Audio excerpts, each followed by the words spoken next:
Hello, I'm Dr. Michael C. Melton from Letcher County Central High School, and we participated in one of the transition grants uh, with KVEC, and the title of our presentation was "The Scotia Mine Disaster: Oh, How the Memories Linger." And of course, I had assistance from Blake Mason, who was my collaborative teacher, and this is in conjunction with Rebecca Potter and Kelly Lowe that also helped in another project, but we're kind of collaborate and put them both together. Uh, the Scotia mine disaster was, I was in first grade, second semester first grader when it happened March 9th, March 11th, 1976. And one of the things that we've been trying to do at Letcher County Central the last several years, and with the assistance of KVEC through the grant process, is to collect as much oral history and archive as much of the information, working on documentaries, podcasts, and those types of things, and taking kids out into outside the walls of classrooms and taking them out into the public and talking to a lot of the people that experience things. We're currently in a very difficult time in our country with this crisis, and I can remember in 1976 when this happened, that the memories that still linger from that.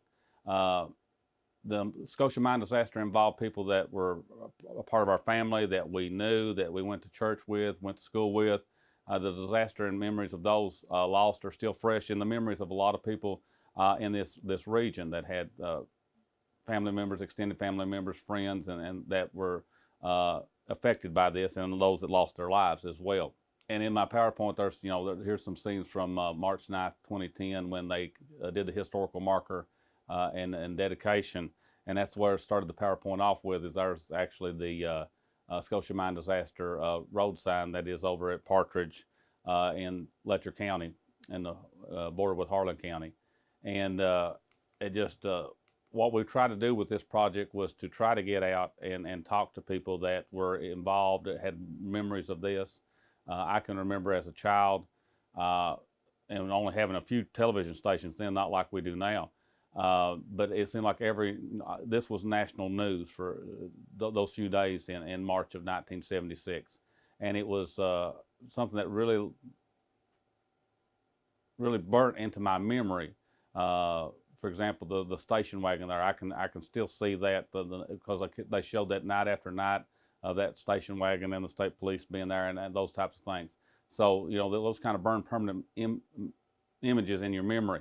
And to see that on the national news every night and being a young child, that really played a big part in me wanting to say, and coming up on 45 years to the date of this disaster, we wanted to, or at least I wanted to, and talk to the students and said, well, let's start looking at this and let's do something that is local, that was a little bit more emotionally tied to some people. And as we began the process, I had two students that had family members or extended family members that were involved in this disaster, and that was important, I think, for them, and it was important for the students to see that the reality of life in this.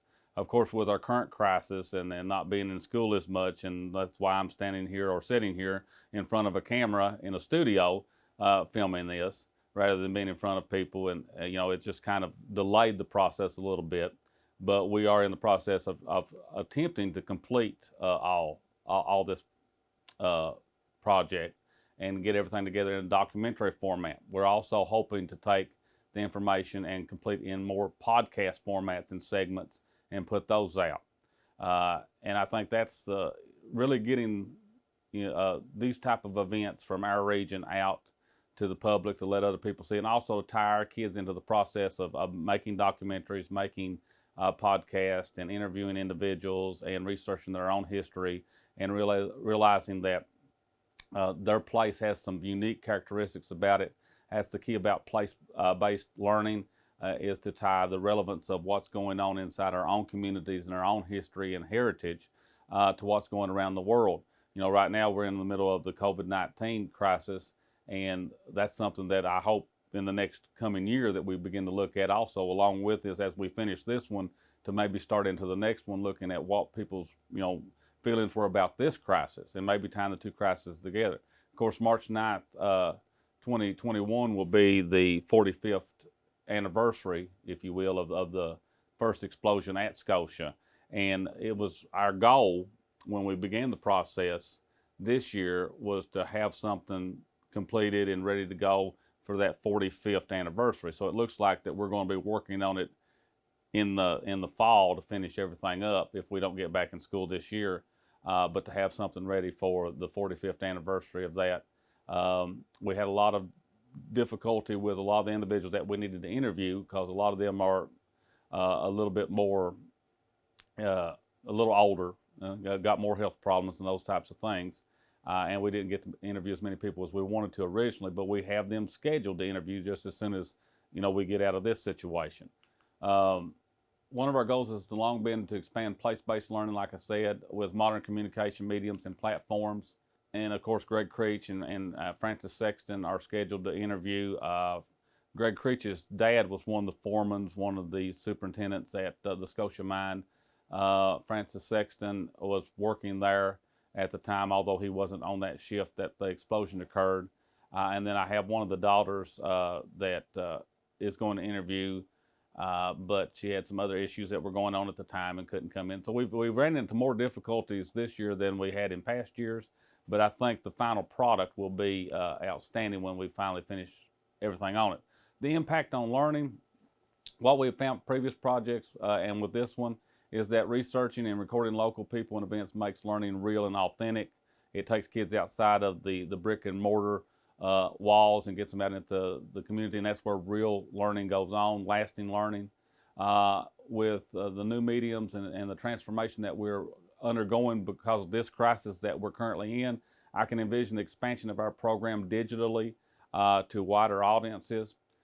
We have impacted our students in a way that is immeasurable with standardized testing and those types of things. They have participated and will impact them more as this project, we bring others into fruition, but the possibilities have been exponentially expanded with our minds of what we can do with the next steps, because as we become more aware and more able to use different platforms, I think that we can only expand upon what we're doing currently at Letcher County Central High School and with the help of the Kentucky Valley Educational Co-op.